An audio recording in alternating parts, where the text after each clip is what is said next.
Well, I mean, I think there's something interesting there in terms of with this book that you can write anything, but also it's not several hundred, but a little over 100 issues in at this point.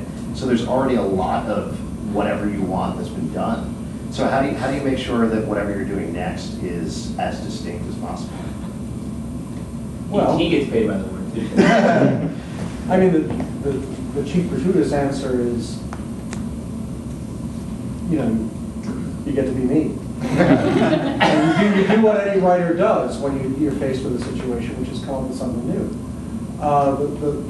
The interesting difference between what we're trying now and what was done before is that Exiles played very much with the tropes of alternate Marvel universes that we've seen before, that have been touched on before,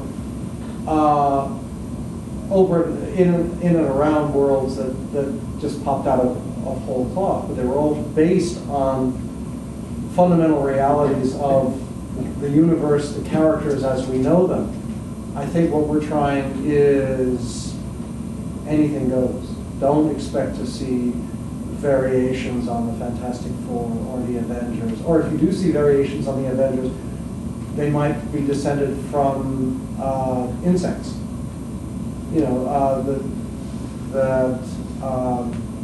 For instance, the newest member of the team, Gambit, is nothing like the Gambit we're used to seeing on Earth.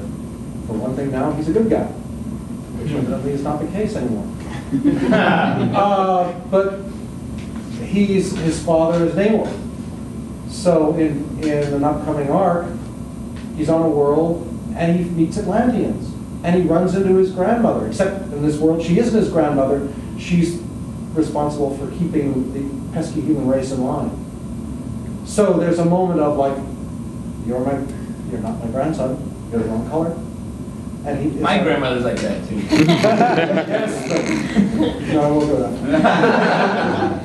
But on the other hand, there is something, and so it's an interesting twist on their own perceptions of self. At some point he's going to have to run into a Gambit who's a villain, and what will that mean? Or an Atlantis that's the enemy of the surface world. But then why mutants? Why it's X-Men? Why are they the ones that are traveling off into these different worlds? Because X is a really, really saleable letter. W. And no one has ever accused comic book publishers of being slow on the uptake. I mean, that's... DC, people saying that a lot. There you are. See, they're so high up in the letter scale that they're above the atmosphere. The air's thin. They're down here with the nitty gritty. Also, their offices are. There are like X words that were considered for titles, and no. See, that's a Stan question. Unfortunately, he's in California. I don't know. I mean, it has the virtue of being down. I mean, actually, my kids asked me that, and I ran through the lower half of the alphabet. Okay, Z-men, Y-men, I mean, Q-men. Then you get, you throw in an occasional vowel, O-men. That's too bad for fun. But, too bad for Stan Lee. Yeah. Get where the feds have got it. Yeah. It's just X sort of marked the spot. Oh. There it is. Oh, I love that. It's a leftover from talking to Neil Gaiman. All right, we're going to talk a little more about X-Men and work on it in a second. Oh, God, no. But let's turn it over to Eliza for a little bit. How are you doing, Eliza? I'm good. Sorry. Anything new in your life? I know you didn't get to go to the con this weekend. I didn't. It was sad. I went to the Oberlin Improv Festival instead. My improv group was, sort of. We got hired to go out there, and I was talking to my partner. My improv group is just two of us. And so I was talking to my comedy partner, and was like, man, we're missing everything this weekend. We're missing Comic-Con, we're missing the roller derby opening, and we're missing Passover. And he was like, maybe those things aren't that important to us, to Christian girls. But it felt like I was missing everything. It felt like a really bad weekend I had to leave. Yeah, well, it was. All right, it is time for our first section, which we like to call the stack. All right, as promised, first thing we're going to talk about is the first issue of X-Men Divided We Stand. Pass it over to you guys if you want to take a look. What do you guys think about this issue, first off? I thought this was great because here we see, well, here we're seeing the X-Men broke up, and we get to see a couple stories about different X-Men, kind of what it's like to be without their friends in their little clubhouse. Aww. It's sad, right? And there are a couple great stories in here. There's it's Scotty Young's story. Yes. Yeah. This is the little clubhouse that's been thoroughly and completely and irrevocably destroyed at least 7 times in the last 3.5 months. This guy. That's my point exactly. Well, now they really don't have it.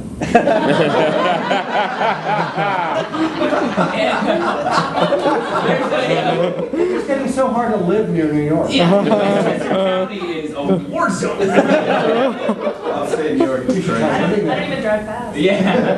No. The Clintons. Anyway. You said 2 words. That is so bushy.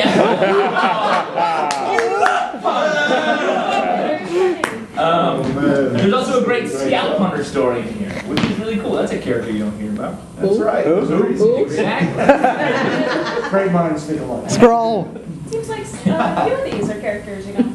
Yeah. Yeah, but I think that's the idea, is to give you not like, what does Wolverine think about this? What does Cyclops think about this? It's the peripheral characters and how does this affect them. And on that note, take it on its own merit, I think it's fine. Generally, I think with short story collections, you get some that are good, some that are okay, some that are bad. Scotty Young's story in here is great, I think, really well done, dealing with one of the new X-Men characters. But on a whole, it is that whole problem. I have the same problem Pete does, that really, the X-Men broke up, really I'm supposed to be upset about Yeah, this? exactly. Like, Live in the now. So what? They might get back together. Might. They might. I'm not going to be like, oh God, I don't think they'll make it. Of course they will. It's ridiculous. I It's don't a know, it's waste of... probably run its course. Maybe the essence of the X-Men, the true heart and soul of the concept is, what's the phrase? In exile. Wow. I see. Well, let me ask you a question about the current plot lines, I guess, in X-Men. I mean, how much do you follow them now, and how much do you... Ooh, yikes. Yeah, that was a little... Somebody else asked. Follow them is a very apt way of describing it. Since Jordan and I were discussing the fact that I get my comp copies about, right now I'm getting the Thanksgiving issues. So I'm a little Don't read that then. behind the curve, as it were. Oh, for God's sake. Oh, just remembering a certain character when she was single. Nice. Not really. I She dated was her then. too. I dated her too. What? Nothing. I mentioned no names. So, but do you have to editorially? Do you have to follow kind of what's going on, or No, is I'm an Exile- exile. Yeah. So you don't at all. No, we make it up. Oh. We lie about everything. That's why we can have a situation where Storm rules half of Africa, and, well, actually, I shouldn't say Storm, it's not really Storm, it's Aurora. And her sweetie is short. Her. Oh. And Nice. sort of from Could be up Pete. north.